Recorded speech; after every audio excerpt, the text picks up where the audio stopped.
1881 সালে তৈরি গিদ্দা পাহাড় টি স্টেট, যা শিলিগুড়ি থেকে প্রায় 40 কিলোমিটার দূরে অবস্থিত।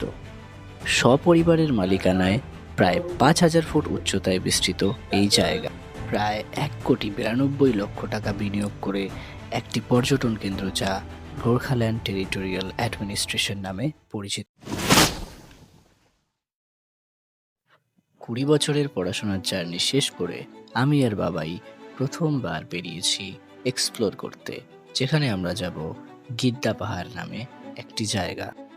লাগেজ হিসেবে আমরা নিয়েছি শুধুমাত্র জ্যাকেট এবং পানীয় জল। সকাল 7টা নাগাদ আমরা সবকিছু ঠিকঠাক করে বেরিয়ে পড়ি।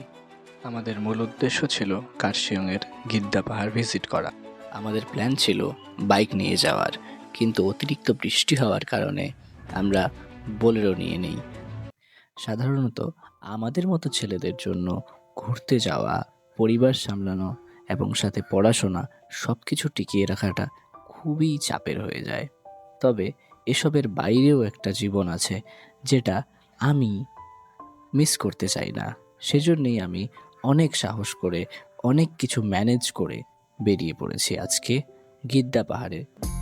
করোনেশন ব্রিজের সৌন্দর্য উপভোগ করে আমরা শিলিগুড়ির দিকে রওনা দিয়ে দিই। আবহাওয়াটা যতই ভয়ঙ্কর হচ্ছিল, পাহাড়ে যাওয়ার তীব্রতা ততই আমাদের মধ্যে বেড়ে যাচ্ছিল। শিলিগুড়ি হয়ে দার্জিলিং মোড় পেরিয়ে আমরা সোজা সুকনার দিকে রওনা দিয়ে দিই। সেখানকার এই সৌন্দর্যতাও আমাদের মুগ্ধ করে দেয়। প্রথমে ভেবেছিলাম আমি হিন্দিতে ভয়েস ওভার দেব, কিন্তু পরবর্তীতে আমি ভাবলাম যে না, আমার বাংলা স্পষ্ট, তাই আমায় বাংলাতেই ভয়েস ওভার দেওয়া উচিত। শুকনা রোড ক্রস করেই আমাদের সাথে আরও দুটি গাড়ি যুক্ত হয়ে যায় গিদ্দা পাহাড়ে যাওয়ার জন্য। তারপর আমরা জঙ্গলের রাস্তা দিয়ে একসাথে চলি। যেহেতু আমার এটা প্রথম ব্লগ, তাই আমি জানি না কতটা কার্যকর হবে আমার ভয়েস, আমার ব্যাকগ্রাউন্ড মিউজিক এবং আমার শ্যুট। নর্মালি আমরা যারা প্লেনে থাকি অথবা কিছুটা শহর বা গ্রামে পাহাড় থেকে অনেকটা দূরে থাকি, তাদের জন্য এই যে রাস্তার সৌন্দর্য, পাহাড়ের সৌন্দর্য উপভোগ করার বিষয়টা অনেকটা আনন্দের হয়ে ওঠে। এই পরিষ্কার রাস্তাঘাট এবং দুপাশের এই গ্রামের দৃশ্য, এটা আমাদেরকে, যারা প্লেনে অথবা শহরে থাকি, তাদেরকে মনোমুগ্ধ করার জন্য যথেষ্ট। আমরা যারা শহরে থাকি তারাও এতটা পরিষ্কার থাকতে পারি না যতটা এই এখানকার পাহাড়ের লোকের রাস্তাঘাট এবং তাদের পরিষ্কার পরিচ্ছন্নতা তারা বজায় রাখতে পারে। আমি ইনস্টাগ্রাম রিলসে অনেক দেখেছি এই জায়গাটা, কিন্তু আসা হয়নি। আজ প্রথমবার যখন আসলাম, এসে জায়গাটাকে অনুভব করলাম, দেখে আমার প্রচণ্ড ভালো লাগলো।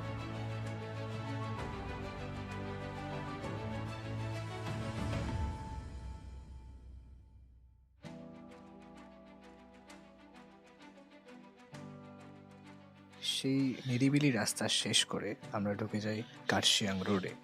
আমি খুবই দুঃখিত যে আমি প্রপার লোকেশন দিতে পারছি না, তবে আমার যেটা মনে হয় সেটা হলো নতুন জায়গা এক্সপ্লোর করা, নতুন লোকেদের সাথে কথাবার্তা বলা, সেটা যে ভাষাই হোক না কেন, নেপালি, হিন্দি, ইংরেজি অথবা আমাদের মাতৃভাষা বাংলা, সেটাতে আমরা অনেক নলেজ পাই, অনেক মেমোরিজ ক্রিয়েট হয়, আমাদের অনেক এক্সপিরিয়েন্সেস হয়।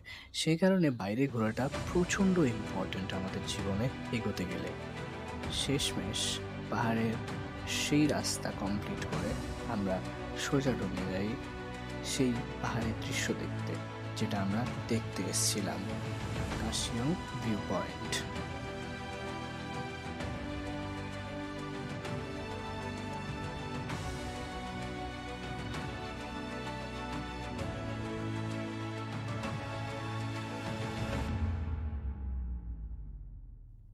আমার জীবনের সবচেয়ে বড় পাওনা এই পাহাড় আর তার শীতল হাওয়া।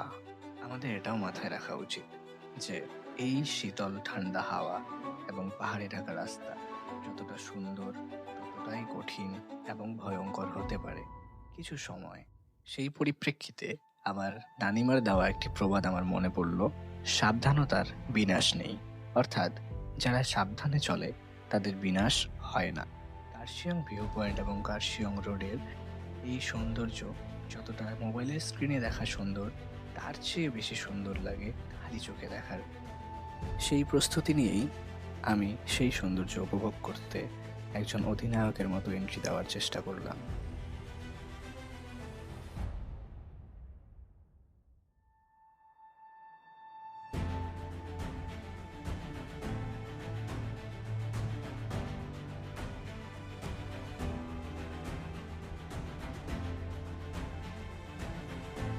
পৌঁছানোর ঠিক পরের মুহূর্তেই এত পরিমাণে ভিড় জমে গেল যে সেখানে দাঁড়িয়ে একটা ছবি তোলার মতো অবস্থা একটু চাপের হয়ে গেল আমাদের জন্য।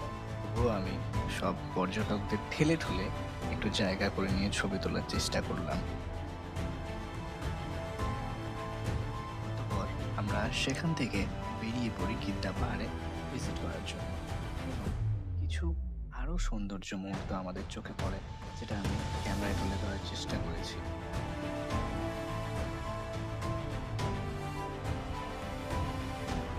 গিদ্দা পাহাড়ে পৌঁছে আমাদের খিদে মেটানোর জন্য চলে আসি পাশের একটা তামাংডার দোকানে, যেখানে দাদা আমাদের অফার করেছিল ম্যাগি।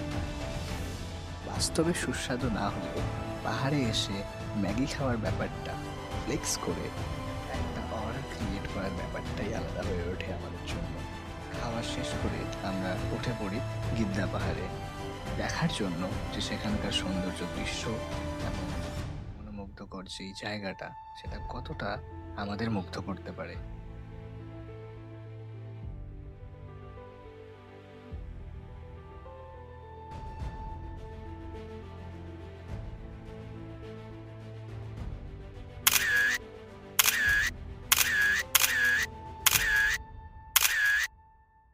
তারপর টয় ট্রেনের পালা, যেটা আমার অনেক দিনের স্বপ্ন ছিল। হ্যাঁ, উঠতে পারিনি, তবে টয় ট্রেনের সাথে হেঁটে দেখিয়েছি।